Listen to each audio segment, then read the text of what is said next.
Hello, Steve Kendall, Security Pacific Real Estate, Richmond, California. Recently, a very dear friend of mine shared a story with me that touched me, and I felt it would be good to share it with you. I hope you enjoy it. I asked a friend who's closing in on the age of 80 what changes he's feeling in himself. He sent me the following, which I'd like to share with you. Number one, after loving my parents, my siblings, my spouse, my children, and my friends, I have now started loving myself. 2, I have learned that I am not Atlas. The world does not rest on my shoulders. 3, I have stopped bargaining with vegetable and fruit vendors. A few pennies more is not going to break me, but it might help the vendor and his family with the cost of living. Number 4, I leave the waitress a nice tip. The extra money might bring a smile to her face. She's working much harder for a living than I do.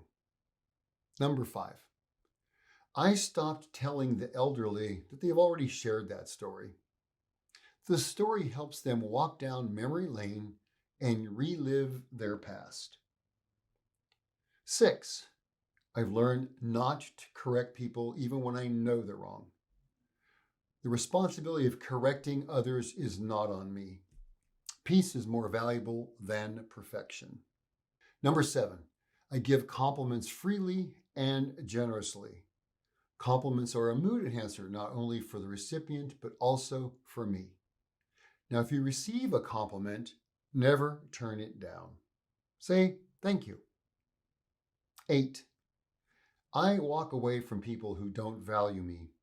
They might not know my worth, but I do. Number 9, I remain cool when someone cheats to win in the rat race. I'm not a rat, and I'm not in a race. 10, I'm learning not to be embarrassed by my emotions. It's my emotions that make me human. 11, I've learned that it's better to drop the ego than to break a relationship. My ego will keep me disconnected, but with relationships, I will never be alone. 12, I have learned to live each day as if it's the last. After all, it might be the last.